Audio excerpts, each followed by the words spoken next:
Invité exceptionnel ce matin avec nous, Antar Yahya nous fait le plaisir d'être sur ce plateau. Antar, plus besoin de vous présenter. Depuis mercredi, vous êtes le héros de tout un pays puisque vous êtes celui qui a marqué le but libérateur pour l'Algérie face à l'Égypte à Khartoum. Vous allez à la Coupe du Monde avec l'Algérie. Ça fait 24 ans que votre pays attendait ça. Est-ce que vous réalisez que vous avez réussi un véritable exploit? On va dire qu'on commence à le réaliser tout doucement. On a vu les liesses dans notre pays hier quand on est arrivé à Alger, c'était vraiment incroyable. Je crois qu'il n'y a aucun joueur dans notre équipe qui a vécu ça dans son passé. Et c'était extraordinaire. Est-ce qu'on ressent de la fierté? On pense à quoi à ce moment-là? C'est un grand sentiment de fierté, je pense que ça c'est la première chose.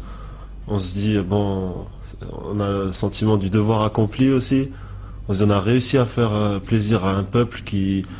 Faut pas oublier l'histoire de l'Algérie, ces 15 dernières années, toutes ces tristesses, même au niveau du terrorisme, avant l'arrivée du président Abdelaziz Bouteflika, que je tiens à remercier aussi. On va dire ces 15 dernières années à cause du terrorisme aussi, et toutes ces liesses entre ces Algériens qui s'embrassent, qui sont en train de tout fêter ensemble, et nous les joueurs qui participons à ça, on va dire c'est une chance aussi de pouvoir le faire et de pouvoir le vivre. On va revenir un petit peu sur le match. Antar, il y a 0-0, on joue la 40e minute, le ballon arrive de Karim Ziani, il passe au-dessus. Il faut que vous nous racontiez juste avant de la recevoir, au moment et juste après, ce qui se passe quand vous marquez le but. Comment ça se passe là? Je pense c'est un moment où on est dans une bulle en fait. Et quand vous marquez ce but-là, vous vous dites c'est bon, on va en Afrique du Sud? Non, ça n'a pas été le premier. Il est dedans, on les a eu déjà. C'est le début parce qu'on savait on s'est dit c'est une finale, ça va se jouer 90 ou 120 minutes, peut-être des tirs au but. Le premier dans ces matchs-là, le premier qui marque prend un ascendant psychologique aussi. On s'est dit maintenant on mène, faut être costaud et dans ma tête c'était faut garder le 1-0, faut pas prendre de but, faut se battre avec tous les moyens qu'on a pour garder notre but vierge. On sent, avec les épisodes qu'il y a eu pour le match retour au Caire, le caillassage du bus, on sent une famille, c'est plus qu'une sélection nationale. Vous avez hâte, j'imagine, de vous retrouver tous ensemble. Comment ça se passe dans le groupe? Ça vous a rendu plus fort cet épisode? Cet épisode aussi nous a rendu plus fort, mais pour la plupart, on se connaît depuis 6-7 ans. On a vécu beaucoup d'aventures aussi, de la non-qualification pour 2 Coupes d'Afrique, et le fait d'avoir vécu ça, ça nous a renforcés aussi.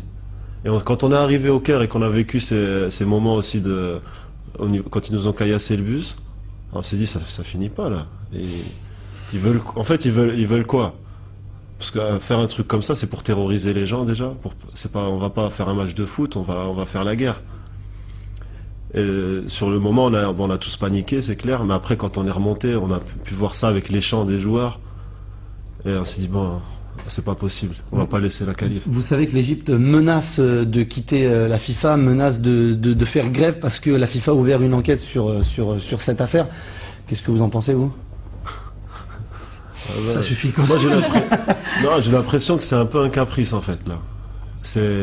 Soit je fais tout ce que je veux, quand au Caire c'est impossible de gagner, soit je joue plus. Alors qu'ils jouent pas et qu'ils laissent le monde tranquille. Le monde du football, parce que le football, ça doit être une paix. On prône la paix, le sport, avec tout ce qui va avec la fête pour les deux peuples. S'il y a un président de la fédération qui, avant le match, appelle à la violence et qui dit une pierre pour chaque Algérien, on va plus au sport là, on va plus au foot.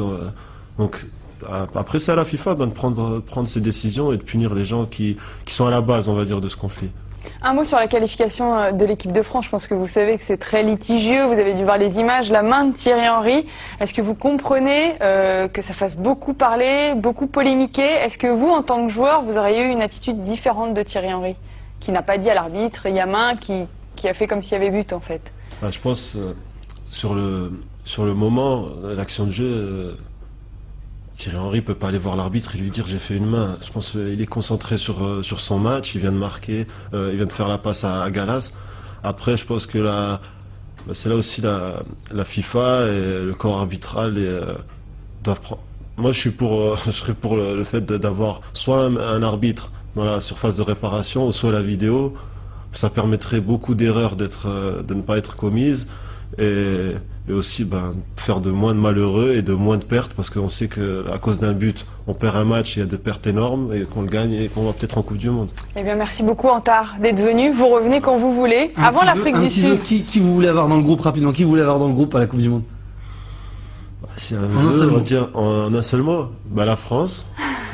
Ça serait, on va dire, la cerise sur le gâteau, parce qu'on pourrait donner une autre image avec un France-Algérie de ce qui s'est passé là en termes de rivalité sportive et on va dire, bonheur pour les deux peuples.